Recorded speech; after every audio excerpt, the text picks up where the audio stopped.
The silk is too heavy. That's my first thought. Not that I'm getting married. Not that 200 people are watching. Just that the white hanbok feels like it's pressing the air out of my lungs. Someone leans close behind me. Close enough that I feel their breath through the veil. And they whisper, soft but deliberate, "You're not the one he wanted."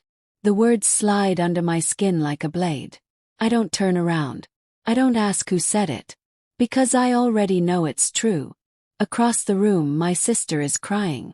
Not the quiet, sentimental tears bridesmaids are supposed to shed.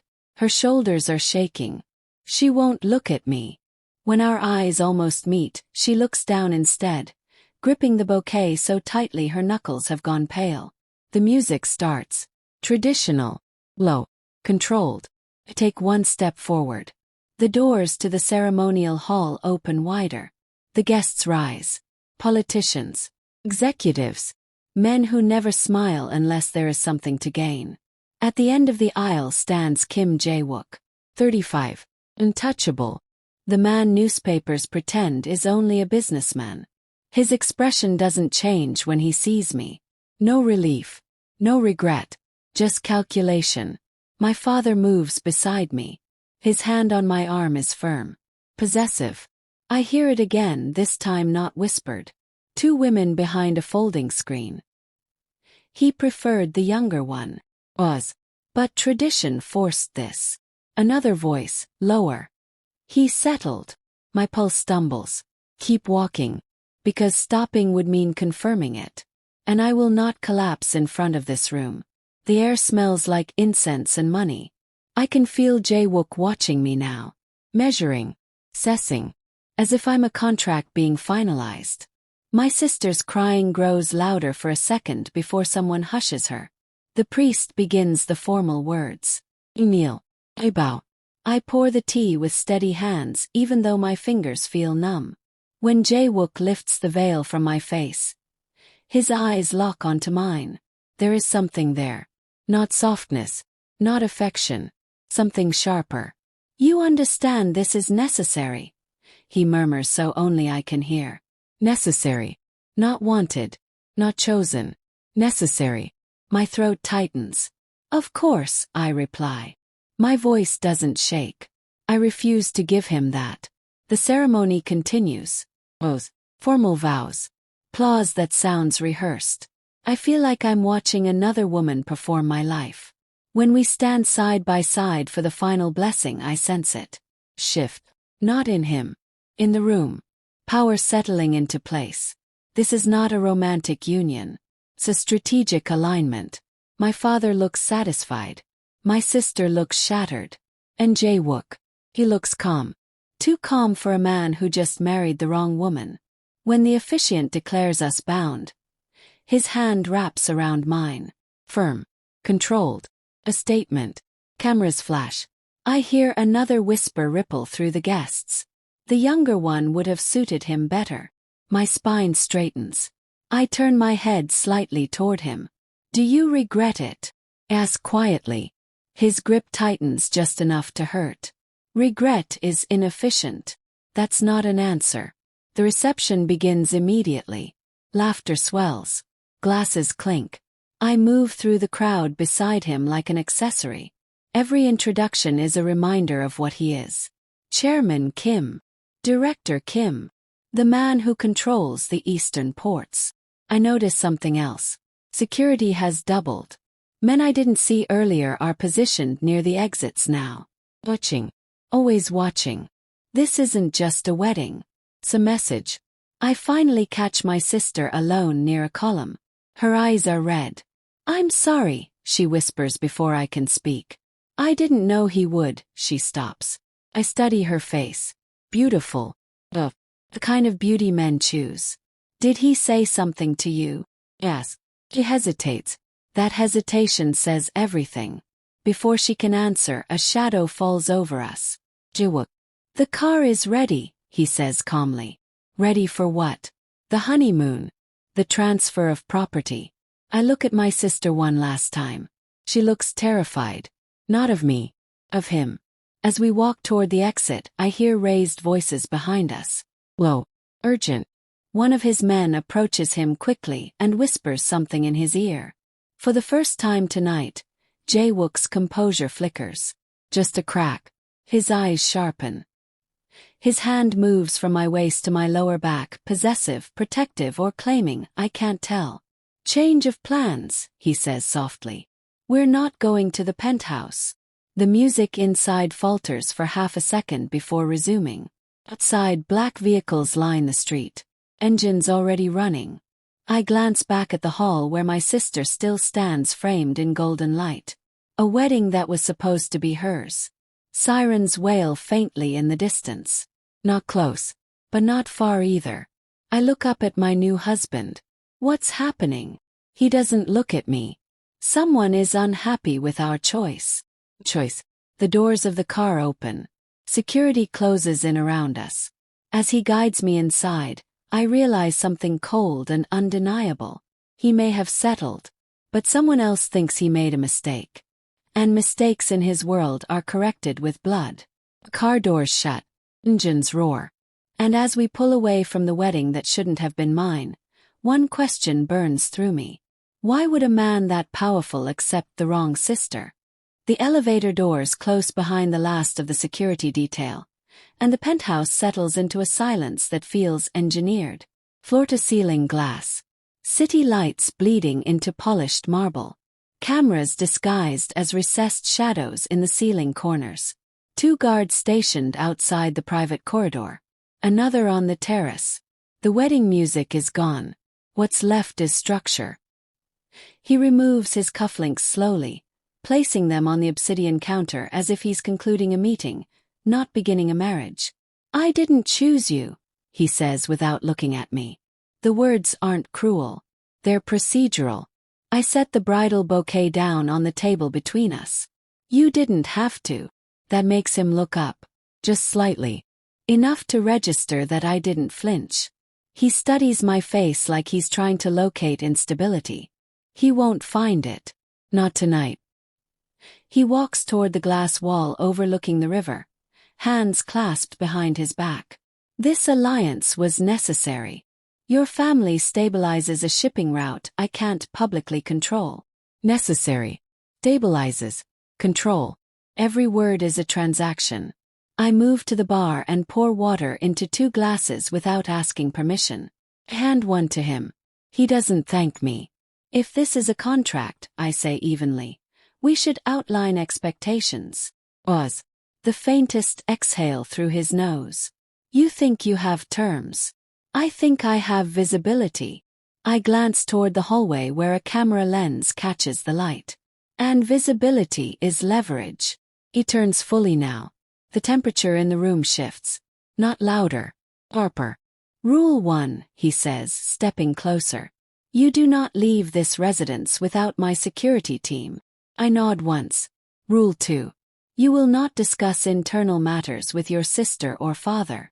My jaw tightens at the mention of her, but I keep my voice level. Rule 3. Public unity. No contradictions. No independent statements. The words land like locks sliding into place. I sip the water before responding. My turn. A faint, controlled smile touches his mouth. Proceed. Rule 1, I say. No financial decisions involving my family without informing me. His expression hardens just enough to confirm I've touched something real. Rule 2. No monitoring my private conversations unless there is credible threat. Silence. Not denial. Not agreement. Silence. Rule 3. If you use me strategically, I'm briefed beforehand. I will not be surprised in public. He steps into my space now, close enough that I can see the faint scar along his jawline. You assume you are strategic. You married me instead of the obvious choice, I reply. That was strategy. For the first time tonight, something flickers behind his composure. Not anger. Not attraction. Recognition. The guards outside shift subtly. A reminder that this room is never entirely ours. You are not afraid, he says. It's an assessment, not admiration. I am, I answer. But fear doesn't negotiate well. He studies me longer than necessary. Then he reaches toward the wall panel and enters a code. The blinds descend halfway over the glass, sealing us in from the skyline. Controlled privacy. Controlled darkness. Your sister will be relocated, he says casually. The word lands heavier than it should. Relocated where? Somewhere secure. Without asking her. His gaze cools. Safety is not a referendum. There it is. Ownership disguised as protection. I set my glass down deliberately. You set boundaries, I say. So did I. He tilts his head slightly. You believe this is balanced. I believe imbalance invites instability. A faint, unreadable expression passes over him. Approval, perhaps. Or curiosity. You will sleep in the East Wing, he says finally. For now. And you. I work. Course. This is not a wedding night. It's an integration. He moves toward his office, then pauses. One more thing. Wait. You are safer here than anywhere else. Sounds like reassurance. Feels like containment. I walk down the corridor toward the East Wing. The carpet muffles my steps. A camera pivots subtly as I pass. Loss of safety isn't loud. And structured. Efficient. I enter the bedroom and close the door behind me. The city hums beneath reinforced glass. Somewhere beyond these walls, alliances are recalculating. My sister is crying in a house that feels different tonight. And the man I married didn't choose me. But he accepted me. Men like him do not accept variables without purpose. I sit on the edge of the bed, still in silk and silence, and consider the rules we just exchanged. He believes this is control. I believe this is positioning. The guards remain outside. The surveillance remains active. The marriage certificate is already filed. On paper we are unified. In practice we are negotiating territory. As the lights dim automatically at midnight, a thought settles into place. This feels stable, structured, almost calm. But calm in his world is never accidental. Is this a cold contract? Or something far more strategic? The East Wing is too quiet, not peaceful, curated. The kind of silence that exists because someone decided it should. I don't sleep. At 2:17 a.m., I'm still staring at the ceiling when a faint vibration hums through the wall. Not mechanical, not structural, intentional. Sit up. The hallway outside is dim, security lights glowing low. I open my door carefully. No guards in sight. That alone feels unusual. The office at the end of the corridor is slightly ajar. A thin line of light cuts across the floor. He said he works at night. He didn't say what kind of work. I step closer. The room is empty. Screens glow along one wall, muted. A laptop remains open on the desk. Not carelessly. Deliberately left mid-task. I hesitate only a second before stepping inside. The air smells like cedar and something sharper. I glance at the screen. File directory. Names categorized by date. I recognize mine before I register what I'm seeing. My full name. Not recently created. Archive. Years back. My pulse stutters. Click. Folders open in neat sequences. Photos.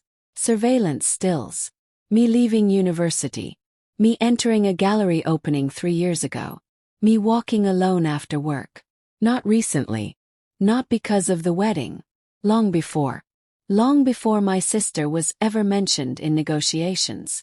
My throat tightens. There are reports attached. Behavioral summaries. Travel patterns. Associates. Psychological notes. I scroll. It's clinical. Strategic. The earliest timestamp is 5 years ago. 5. I sit back slowly. The room tilts slightly under the weight of it. He didn't choose me, he said.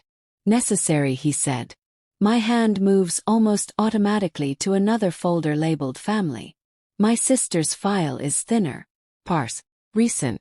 Preliminary. Decoy. I close it and reopen mine. The documentation is thorough. Intentional. Not curiosity. Preparation. Soft click echoes behind me. I don't turn immediately. You weren't meant to see that yet, his voice says calmly. I close the laptop without slamming it. Stand. Turn. He's leaning against the doorway, jacket off, sleeves rolled to his forearms. Composed. Not surprised. How long? Ask. He doesn't pretend not to understand. Long enough. 5 years. 6. The number hits harder than expected. You've been watching me for 6 years. He steps into the room, closing the distance with measured ease. Observing. Documenting. My voice sharpens despite my control. Evaluating. Protecting, he corrects. I let out a quiet laugh that holds no humor. Before you even knew you'd need protection. He studies me carefully. Not apologetic. Not ashamed. Calculating the best sequence of truth. I never wanted your sister, he says evenly. The words hang in the air heavier than accusation. Then why allow the negotiation to center on her? Ask. Because it kept you out of focus. I stare at him. Out of whose focus? Everyone's. The explanation doesn't settle anything. Fractures more. You let me believe I was second choice. His jaw tightens slightly. It was safer that way. For who? For you. The word lands like justification. I step closer now, refusing to let him dominate the space. You built a file on me before I ever knew you existed. You knew of me. Not like this. Silence stretches between us. He doesn't deny it. Doesn't soften it. Why? I demand quietly. His eyes hold mine. No evasion. Because you were the only variable I couldn't calculate. The statement is unsettling in its honesty. That's not protection, I reply.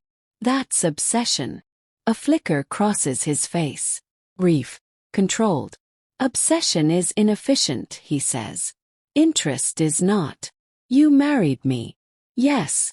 After years of surveillance. He doesn't flinch. Yes. The weight of it presses down. Every whisper at the wedding. Every rumor about preference. Manufactured. Controlled. Designed to misdirect. You let them think you settled, I say slowly. So they wouldn't realize I was the objective. He doesn't answer. He doesn't need to. The truth is already standing between us. You lied, I say quietly. I withheld. That's the same thing. Not in my world. There it is again. His world. Structured. Strategic. Cold. He steps closer, lowering his voice. If they knew I wanted you, they would have used you sooner. The logic is ruthless. Protective. Dangerous. I search his expression for manipulation. For performance. I find neither. Just calculation layered over something harder to name. So what was I? Ask. A contingency. A priority. The word catches in my chest. Not romantic. Not gentle. But real. I look back at the closed laptop. Years of watching. Planning. Waiting. If you wanted me, I say slowly. Why lie? His gaze doesn't waver. Because wanting something in my position makes it vulnerable. The room feels smaller now. The air tighter. Every instinct tells me this isn't over. That files this detailed don't exist without consequences. Who else knows? Ask. Was. Too slight. Too quick. No one important, he says. And that is the first answer tonight that feels incomplete. Somewhere beyond the reinforced glass, a car door slams. Voices echo faintly below. I realize something cold and irreversible. If he wanted me all along, someone else must have known. And someone who knows that kind of secret doesn't keep it for long. If he wanted her, why lie? The doorbell doesn't ring in the penthouse. Nothing so ordinary. Instead, one of the guards appears at the threshold of the office with a sealed black box resting on his palms like something ceremonial. Delivered through private channel, he says quietly. No courier. No traceable label. Just a name etched in silver across the lid. My stomach tightens before I understand why. Jae-wook doesn't look surprised. That unsettles me more than the box itself. He nods once. The guard sets it on the desk and steps back.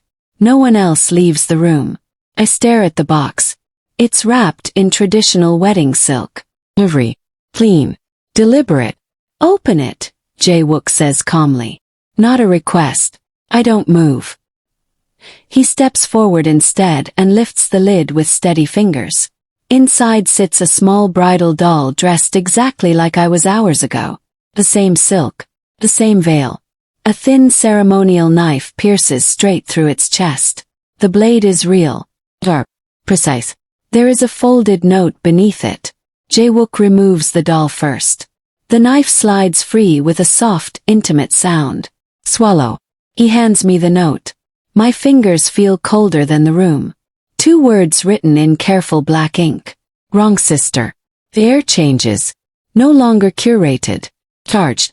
I don't need context to understand what this means. It isn't random cruelty. It's message. It's correction. Someone believes an adjustment needs to be made. The Park family, Jae-wook says quietly, confirming the thought before I speak it.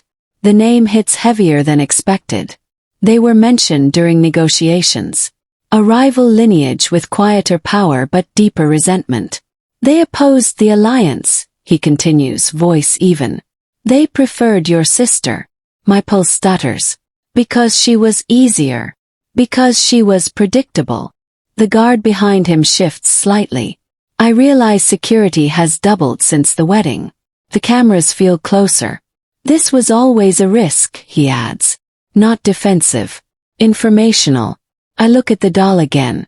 The knife pierced directly where a heart would be. Clean entry. No hesitation. They're not threatening you, I say slowly. They're threatening the choice. He studies me for a long moment, then nods once. You! There it is. Loss of safety no longer abstract. I glance toward the glass wall overlooking the city. For the first time since arriving, the skyline doesn't feel beautiful. Feels exposed. How did they get access to our private channel? Ask. That's the wrong question. His jaw tightens almost imperceptibly. They didn't, he says. This was delivered by someone who knew how. The room stills. Not just external enemies. Internal knowledge. I feel the ground shift under my feet. He turns to the guard. Initiate relocation protocol. The words are efficient. Preloaded. I stare at him. Relocation. We're leaving the penthouse. To where? Secure compound. Not asked. Not debated. Executed. Within minutes the atmosphere transforms. More men arrive. Equipment cases. Communication checks. The blinds seal fully. My belongings are packed without consultation. Silk folded into armored cases like evidence. This is excessive, I say quietly, though I already know it isn't. It's proportional.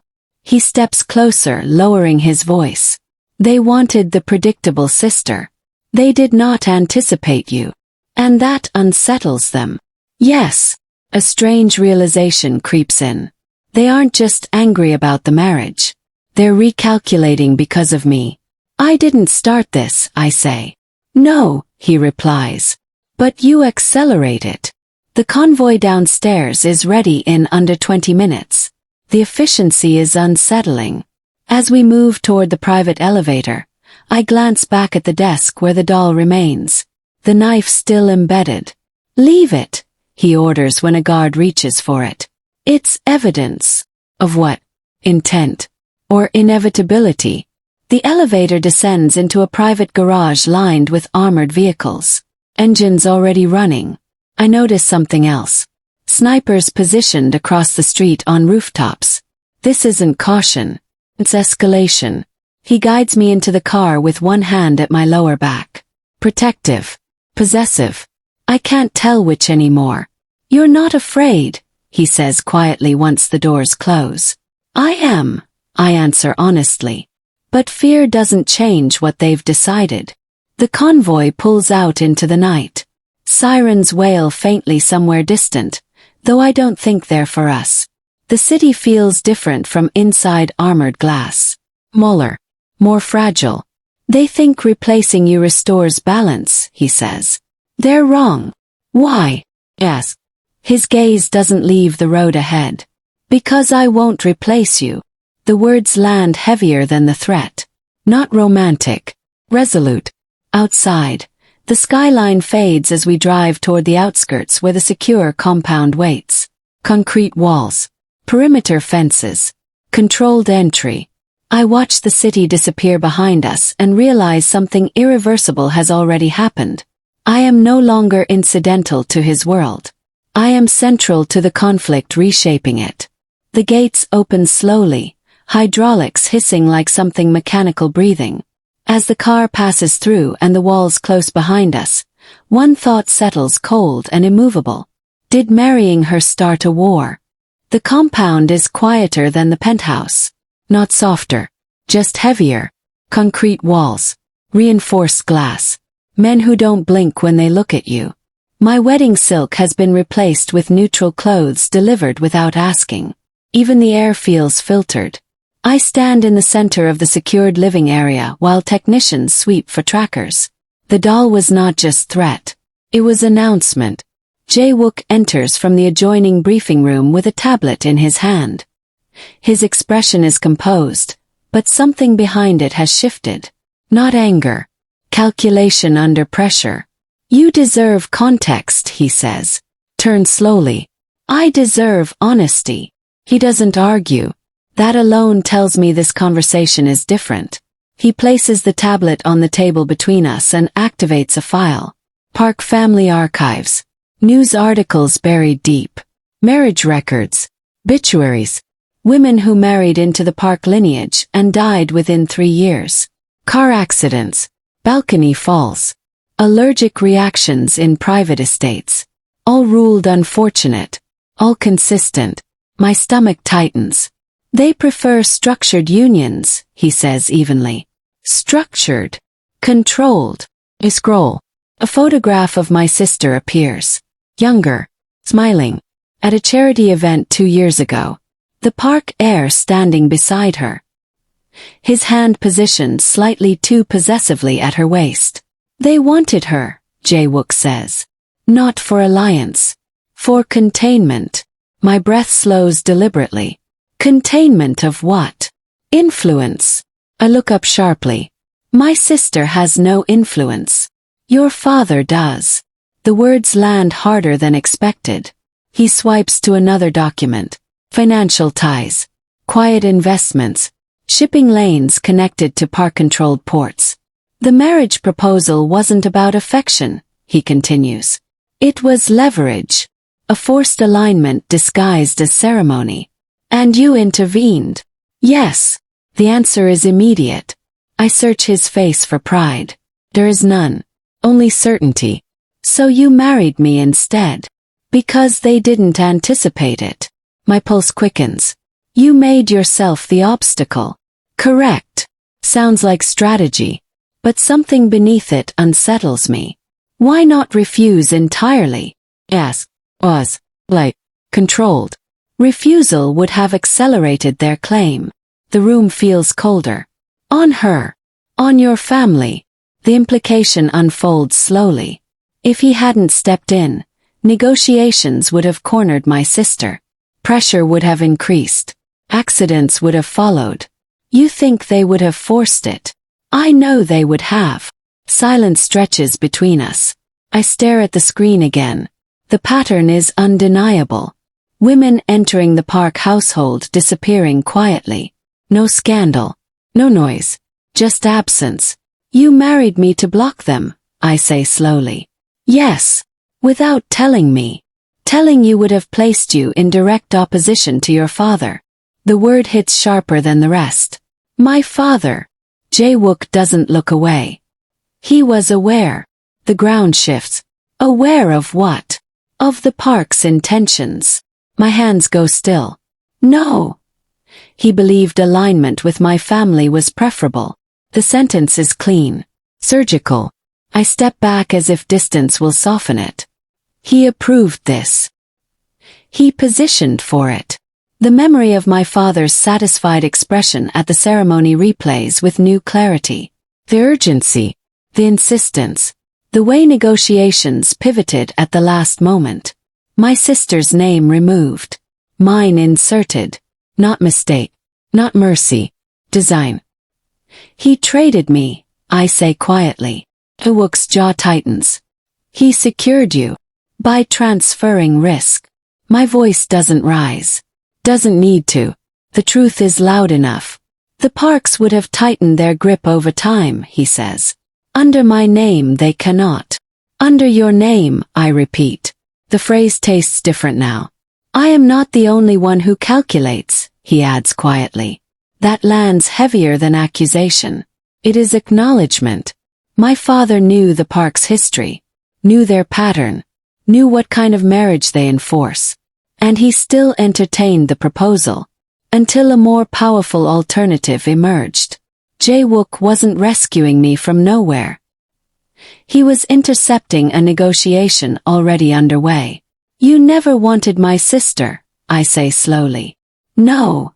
You wanted to destabilize the Parks. And prevent a forced alignment. The distinction matters to him. Matters less to me. Because the outcome is the same. I was moved across the board. The compound's outer gate hums faintly as patrol shifts rotate. Everything here is controlled. Protected. You could have told me, I say finally. Would you have believed me, he asks. I don't answer. He studies me carefully. Not defensive. Not apologetic. I married you to prevent your sister from being caged, he says. And to prevent your father from losing leverage. And me. Yes. A slight hesitation. To prevent you from being collateral. The word sits between us like a verdict. Collateral.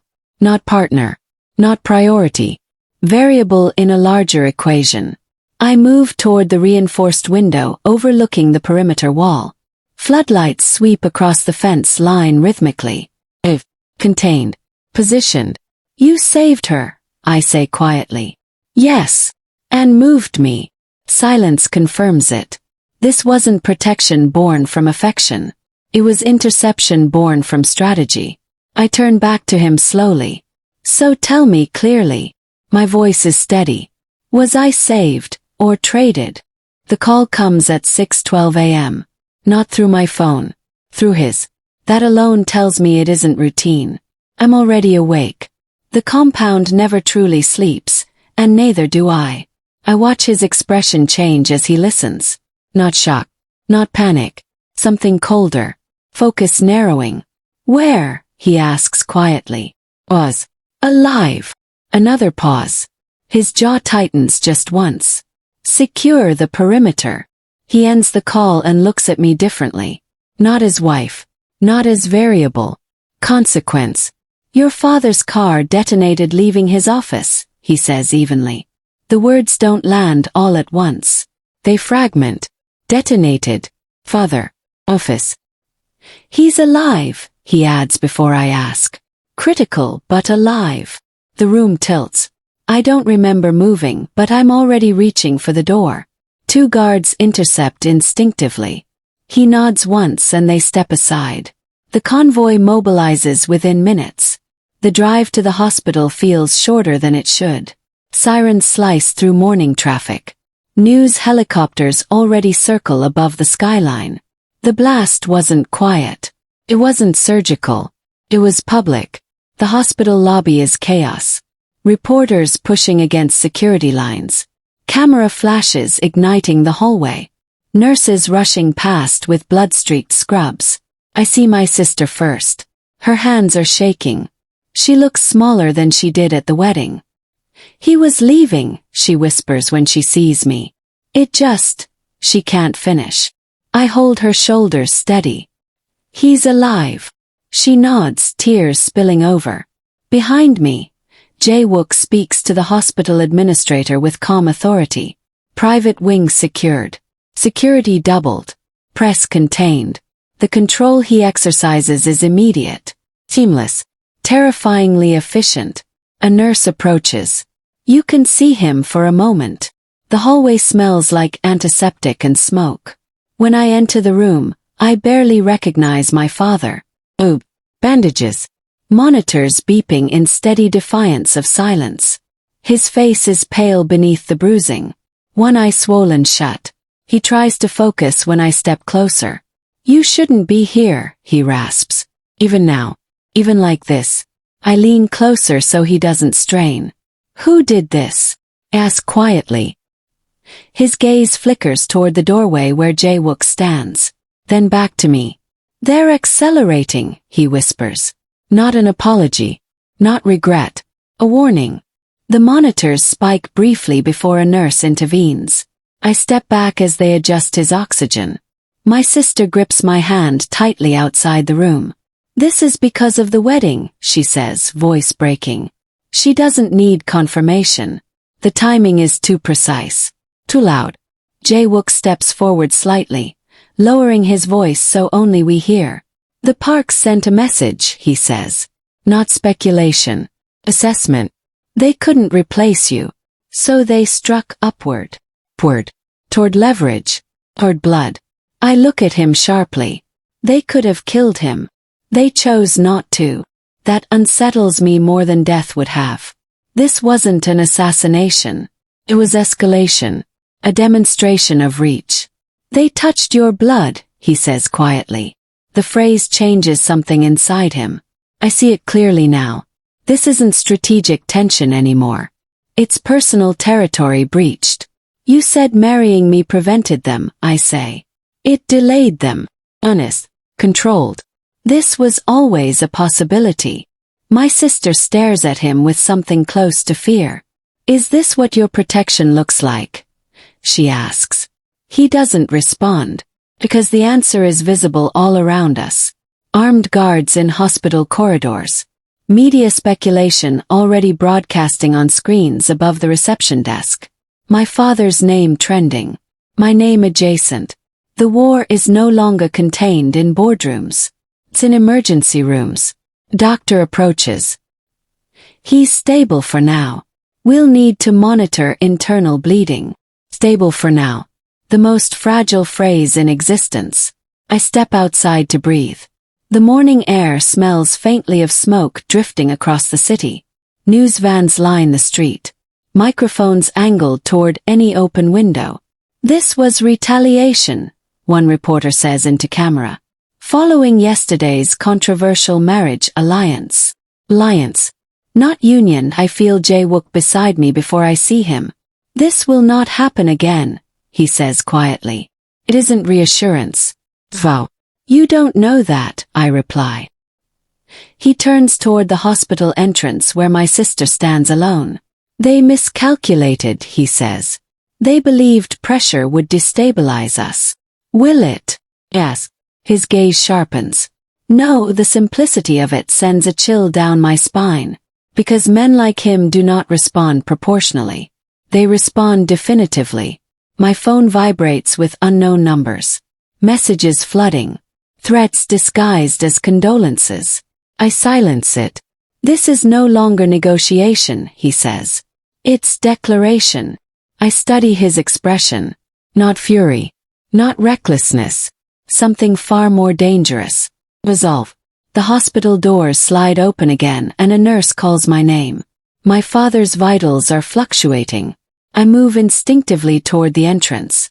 Jae-wook doesn't follow immediately. He stays outside for 1 second longer, scanning the skyline, calculating angles, evaluating retaliation. When he finally steps back inside, something irreversible has already shifted. The wedding was strategy. The doll was warning. This explosion is commitment. I look at him once more before returning to my father's room. What will you do? Ask quietly. He doesn't hesitate. What they understand. The monitors beep steadily behind the glass. My sister sobs softly in the hallway. And I realize with chilling clarity that the war we tried to outmaneuver has just become personal. What will he do now that it's family? By nightfall the hospital is sealed behind layers of security, but the city is louder than ever. News anchors speculate. Commentators whisper about alliance wars. The parks release a polished statement condemning violence while denying involvement. It's clean. Rehearsed. Hello. Jae-wook doesn't respond publicly. He responds structurally. I watch it unfold from the compound's war room, a space lined with screens and quiet men who move like chess pieces already in motion. No shouting, no rage, just recalibration. Initiate audit exposure, he says calmly. One of his advisors nods and types. Within hours, regulatory agencies receive anonymous documentation outlining irregularities in park shipping manifests, tax discrepancies, offshore accounts. Activate port delays, he continues. Another nod. Containers flagged. Inspections triggered. Entire routes slowed under bureaucratic weight. It isn't loud retaliation. It's suffocation. I stand behind him, arms folded, watching a rival empire constrict in real time. They'll know it's you, I say quietly. Of course, he replies. But they can't prove it. Political allies begin withdrawing from park-backed initiatives by midnight. Not because of loyalty to us. Because instability is contagious. No one wants proximity to scrutiny. Freeze subsidiary contracts, he instructs. Redirect distribution channels. The effect is immediate. Stock prices dip.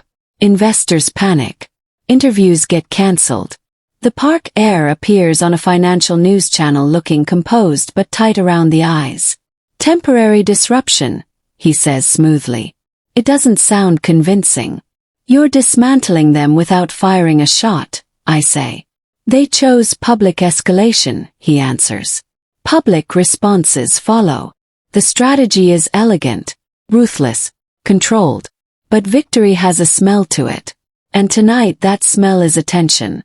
By morning headlines shift. Not just about the explosion. About sudden investigations into park logistics. About whispers of syndicate rivalry. Police presence around our businesses increases. Unmarked cars idle longer than usual near company headquarters. They're watching both sides now, I say. They should, he replies. It keeps everyone disciplined. The media begins drawing lines between the wedding and the blast. Between the blast and the audits. Between the audits and the alliance. My name surfaces more frequently. Architect turned power broker, one columnist writes. I feel something tighten in my chest reading it. This is not how I imagine being visible. In the war room, another alert flashes. A park-backed politician withdraws from a joint infrastructure deal. Quietly. No explanation. Just absence. Jae-wook nods once. Phase 2. More pressure. More isolation. This isn't revenge. It's erasure. I watch the screens and realize something unsettling. I understand what he's doing. Not just observing. Understanding. Their weakest point is maritime insurance, I say before thinking. The room stills slightly. Jae-wook glances at me. Explain. I step closer to the central table and tap one of the digital overlays. If their shipments are flagged, insurers will increase premiums. That strains liquidity faster than investigations alone. Silence. Calculations running. One of his advisors begins cross-referencing. Jae-wook doesn't look surprised. He looks interested. Implement, he says calmly. The order carries weight. Carries my suggestion. The shift is subtle but irreversible. I'm no longer standing behind him. I'm standing beside the board. By late afternoon, insurance firms begin reclassifying park routes as high risk. It's quiet. Legal. Devastating. The park heir appears again on screen, this time angrier beneath composure. Baseless interference, he says. But the confidence is thinner now. I feel the compound's air change. Not relief. Momentum. They'll retaliate differently, I say. Of course. Not through business. He nods once. Likely. Victory spreads but so does scrutiny. 2 detectives request formal interviews with our logistics division. A senator publicly calls for broader investigation into syndicate influence. Media vans reposition outside our legitimate offices. You've escalated beyond them, I say quietly. No, he corrects. They escalated when they touched your father. The words still carry heat. Personal heat. That's the dangerous part. I look at the screens again. Ports slowing. Contracts dissolving. Allies evaporating. And I realize something deeper. I am not recoiling from this. I am participating. When an advisor hesitates over a legal angle, I lean forward. If it's compliant, it's defensible, I say. Jae-wook doesn't interrupt. Doesn't caution. He allows it. Encourages it through silence. By evening, a message arrives through encrypted channel. Not from the parks. From inside our own network. Single line. This is becoming unstable. No signature. But internal. Someone is uncomfortable. Someone is calculating risk differently. I feel the weight of it settle. The parks are weakening. But pressure changes loyalty. They're watching you, I say quietly to him. From inside. His expression doesn't change. Let them. That confidence feels thinner than before. Because internal fractures are harder to seal than external threats. I step back from the table and look at my reflection in the darkened screen. I recognize my face. I'm not sure I recognize my position. Hours ago, I was a wife standing in a hospital hallway. Now I'm suggesting economic dismantlement. Contributing to pressure campaigns. Helping reshape power. You didn't stop me, I say quietly. Why would I, he replies. I hold his gaze. Because this changes me. He studies me for a long moment. It reveals you. The room hums with digital maps and shifting markets. Somewhere across the city, the park empire tightens under strain. Police attention intensifies. Media whispers grow sharper. And inside our own structure, someone has begun to doubt. I look back at the screen one last time. At the ripple effect I helped initiate. And a question settles. Quieter than sirens but heavier than victory.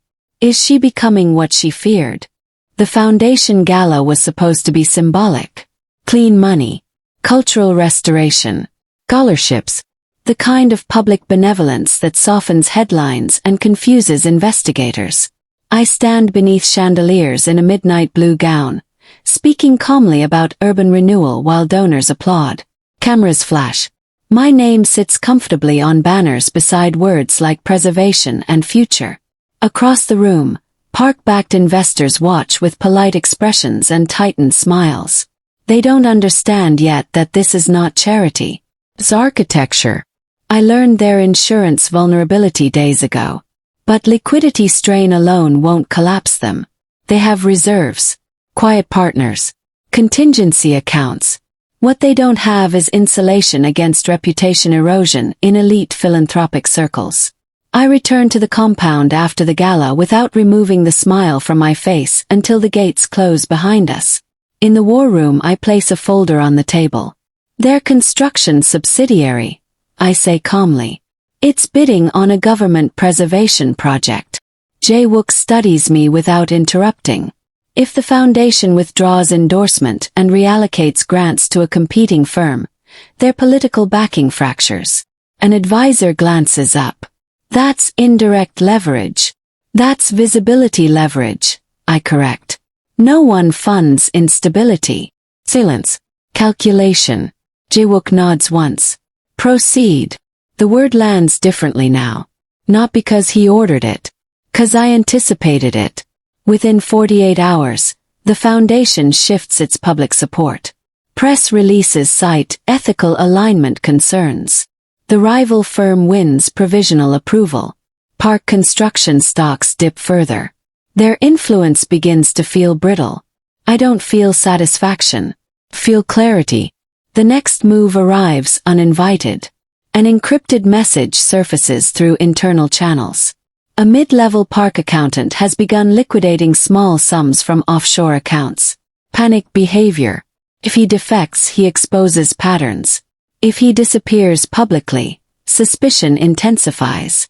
I read the file twice. He has a daughter, 10 years old, lives in a suburb outside Seoul. Close the tablet slowly. We don't touch families, I say before anyone else speaks. Jae-wook's gaze flickers briefly. Agreed. The accountant, however, is not family. He is leverage. If he flips, an advisor says quietly. He destabilizes both sides. They look at Jae-wook. He looks at me. Subtle. A shift. I see the calculation forming before it's spoken. He's already unstable, I say. Offer him relocation under Foundation oversight. The room stills. That's not standard procedure. Through humanitarian outreach, I continue. Scholarship placement for his daughter. Debt resolution. Clean break. One advisor frowns slightly. That draws him closer to us. It draws him away from them, I reply. Silence. Jae-wook nods once. Do it. The operation is quiet. Efficient. The accountant disappears from Park ledgers within 72 hours. Officially, he resigns. Unofficially, he relocates under Foundation employment abroad. His daughter enrolls in a private academy sponsored anonymously. The Park family loses a node in their financial network. Not violently, not publicly, surgically. The next report arrives at dawn. The Park heir has convened an emergency council. Internal trust is fracturing. They suspect infiltration. They suspect betrayal. They suspect weakness. I stand in the war room watching their empire tremble. They'll look for a traitor, an advisor says. They'll find none, I reply. Because the removal wasn't betrayal. It was absorption. Jae-wook studies me carefully. You moved him without consulting full counsel. It isn't accusation. It's observation. Time was a variable, I answer. Delay increases exposure. Beep. Then he nods once. Approval. The moral line is thin. Feel it. But I don't step back. By evening, the Park family announces restructuring. They present it as strategic adaptation. Smells like containment. The police presence around both empires increases. Analysts begin speculating about financial manipulation. The Foundation's name surfaces more frequently in investigative blogs. I read them without flinching. Somewhere between gala speeches and encrypted directives, something shifted inside me. I didn't ask permission before recommending the insurance strike. I didn't hesitate before rerouting endorsements. And today, I ordered relocation under philanthropic cover. No blood, no gunshots, but a life moved like a chess piece.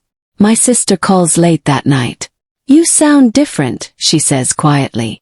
I look out at the floodlights sweeping across the compound walls. Am I? Calmer, she answers. I end the call gently and return to the operations screen.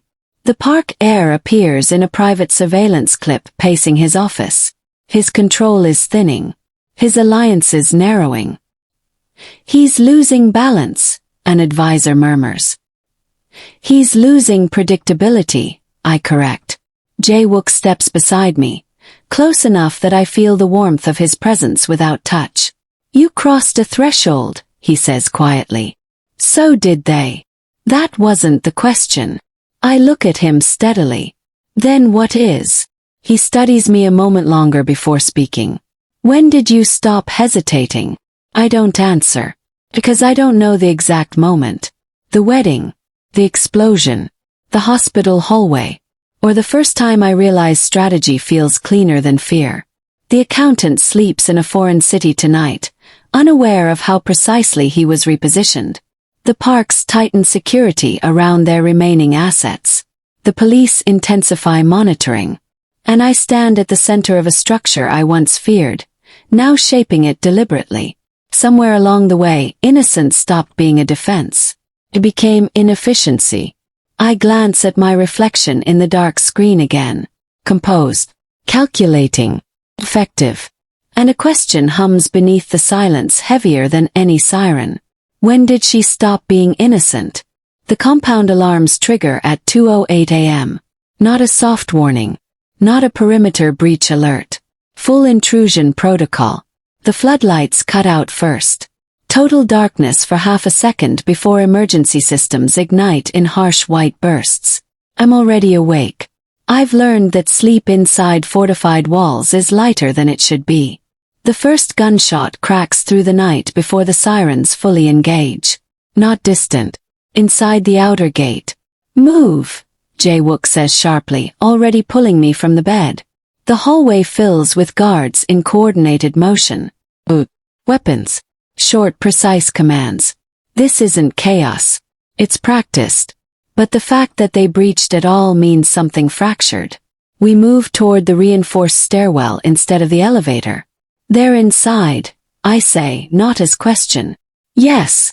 His tone is calm. Come. A second explosion shudders through the west wing. Plaster dust falls from the ceiling. The Park family stopped playing financial chess. This is physical now. Personal. A guard rounds the corner. Blood on his sleeve but steady on his feet. 3 entry points. North wall compromised. Snipers. Jae-wook asks. Engaged. The compound lights flicker again. For a split second everything goes dark. In that breathless space, I feel his hand tighten at my back, positioning me behind him. A body moves at the far end of the corridor. Not ours. The muzzle flash is sudden and violent. The guard beside us drops the intruder before the second shot. The smell of gunpowder fills the air. They're targeting you, Jae-wook says quietly, not looking at me. The realization doesn't shock me. It confirms what the doll and the explosion already implied. I am the destabilizer. Remove me and the alliance fractures. We reach the secure bunker door. It slides open with hydraulic resistance. Inside, he orders. Hesitate. Not out of fear. Out of calculation. If I go down there, they escalate further, I say. He turns sharply. If you stay here, you become the objective. A third blast shakes the compound, closer now. Shattered glass somewhere above. The decision narrows to seconds. I step into the bunker. Not because I am afraid. Because strategy requires survival. The steel door seals behind us. Monitors activate instantly, displaying live feeds from exterior cameras. Figures moving along the courtyard. Black tactical gear. Not random mercenaries. Organized. Intentional. The Parks wouldn't come themselves, I say. They didn't, he replies. The next screen shifts. A convoy approaching the outer perimeter. Not attacking. Waiting. And then I see him. The Park patriarch. Older. Controlled. Standing beside the vehicle as if observing a business transaction. My pulse spikes. He came to watch, I say quietly. He came to conclude. Jae-wook answers. The assault above intensifies for another 7 minutes. Then something shifts. Our perimeter snipers reposition. One by one the intruders fall back. Some captured. Some neutralized. The patriarch remains near his convoy. Expression unchanged. Open channel, Jae-wook commands. Secure line activates. The patriarch's face fills the center monitor. This is inefficient, the older man says calmly. You married the wrong sister. The phrase echoes the note from the doll. Jae-wook doesn't respond immediately. He steps slightly forward, positioning himself in frame. You touched her father. A warning. This is a response. The patriarch's gaze shifts briefly, scanning the camera feed as if searching for me. She destabilizes structure, he says. Structure requires correction. My jaw tightens. I step into view before Jae-wook can block me. You mistake adaptation for weakness, I say evenly. The patriarch's eyes narrow slightly. There you are. Not surprise. Recognition. You miscalculated, I continue. You escalated publicly. Now you're exposed. Beat of silence. The patriarch glances off-screen. A sudden shout erupts from outside his convoy. Gunfire. Not ours. His security scrambling. Our second perimeter team closes in from behind. He didn't anticipate a counterflank. The monitor shakes as someone grabs him. The feed cuts momentarily before reconnecting to show him restrained. Alive. Captured. The compound grows quieter above us. Smoke still drifts past broken windows on the exterior feed. Secure him, Jae-wook orders. His voice carries finality. The bunker door unlocks once the all-clear signal sounds. We step back into corridors lined with spent shells and shattered plaster. Several guards injured. None dead. The assault failed. But it came too close. Outside in the courtyard, the park patriarch kneels, wrists bound, expression still controlled despite blood at his temple. He looks at me first. Not at Jae-wook. Me. You accelerated this, he says calmly. Not accusation. Assessment. I don't answer. 'Cause he's not entirely wrong. Jae-wook stands over him, silent for a long moment. The floodlights reflect off wet pavement and fractured glass. Victory hums in the air. But so does consequence. End it, one of the advisors murmurs quietly. Public execution fractures their command, another says. The patriarch remains still, eyes unblinking. I feel the weight of the moment settle. Killing him ends the immediate threat. But it ignites generational retaliation. Keeping him alive destabilizes their leadership but invites negotiation. False safety hangs heavy. Jae-wook looks at me once. Not for permission. For alignment. The compound smolders behind us. The war that began with a wedding now stands kneeling in front of us.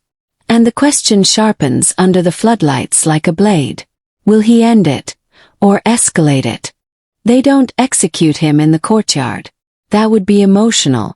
Reactive. Too simple. Instead, the park patriarch is transported before dawn to a secured industrial port facility owned under 3 layers of legitimate subsidiaries. The message is deliberate.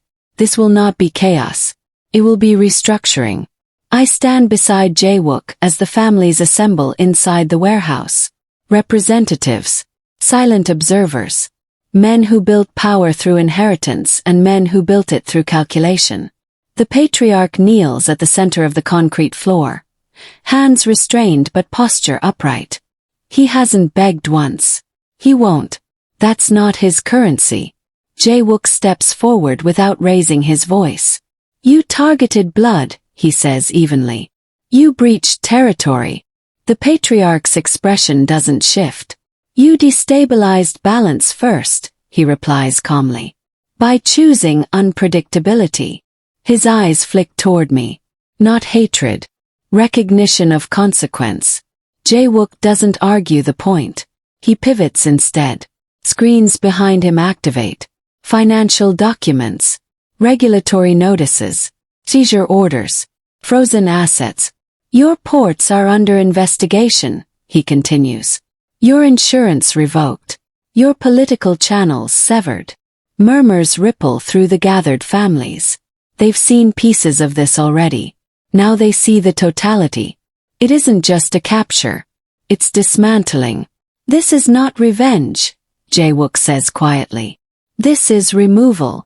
The patriarch finally exhales. Low. Controlled. You think fear consolidates loyalty, he says. It breeds rebellion. Jae-wook steps closer. Fear clarifies hierarchy. The distinction lands heavily in the room. He signals. 2 advisors approach with formal documentation. Effective immediately, Jae-wook announces. All park holdings will be absorbed under neutral management pending investigation. Neutral. A word that means nothing in this room. The patriarch understands. It's not temporary. It's erasure disguised as legality. And you? He asks me suddenly. Question is direct. Public. Feel every gaze shift. You stood behind him when this began, he says. You stand beside him now. My voice remains steady. You forced escalation. You engineered response, he counters softly. He isn't wrong. I don't deny it. Silence thickens. The patriarch looks at Jae-wook one last time. You could end this cleanly. It isn't a plea. Strategic advice. Execution would martyr him. Dismantling him publicly strips narrative control. Jae-wook doesn't hesitate. Transfer him to judicial authorities under financial indictment, he orders. The room stills. Not mercy. Exposure. Trial. Public unraveling. The patriarch's power dissolves not with a bullet but with documents. His empire collapses under audits, seizures, political abandonment. It is slower than death. More humiliating. Permanent. Guards move him away. He does not resist. He does not look back. The warehouse remains silent for several seconds after he exits. No applause. No celebration. Only recalibration. One of the elder representatives steps forward. "You've consolidated too quickly," he says carefully. "Stability requires perception management." Jiwook nods once. "Agreed." Then he turns slightly toward me. "Effective today," he continues, voice carrying clearly. "All legitimate enterprises under my name will be co-managed." The room tightens. "By my strategic partner." He says my name fully. Not as wife. Not as leverage. As designation. The words settle heavier than gunfire ever could. Official. Public. Filed. I don't move immediately. I feel the shift ripple through the room. Furious. But not only of him. Of me. Because I did not hesitate during the dismantling. Because I did not flinch when the patriarch addressed me directly. An advisor steps forward with prepared documentation. Pre-filed corporate amendments. Legal frameworks already drafted. This was planned. Not impulsive. I sign without trembling. My signature sits beside his in clean ink. Equal in structure. Unequal in implication. Victory settles over the port like fog. The Park Empire dissolves over the following weeks. Assets auctioned. Political allies distancing publicly. The media frames it as anti-corruption success. Analysts speculate about internal whistleblowers. No one mentions the wedding anymore. They mention strategic consolidation. Back at the compound, silence returns. But it is different now. He stands beside me on the terrace, overlooking the floodlit perimeter. "You crossed the line fully today," he says quietly. "So did you," I reply. "I was already across it." I look down at my hand where the ink has long since dried. Strategic partner. Not romantic. Not symbolic. Permanent. "Other families will fear you," he adds. "They should," I say. The words surprise me with how natural they feel. He studies me for a moment, not with ownership. With recognition. "This world doesn't release people easily," he says. "I know. The war is over. For now. The parks are dismantled. The council stabilized. But something irreversible has shifted. I am no longer adjacent to power. I am integrated into it. The city lights flicker beyond the walls. Police presence remains heavy in the financial district. Political scrutiny intensifies quietly. Fear radiates outward from this victory. And fear creates alliances as easily as it destroys them. I rest my hands on the cold railing and feel no instinct to step back. The question hums beneath the calm, heavier than any explosion we survived. Did she just lock herself into this world forever?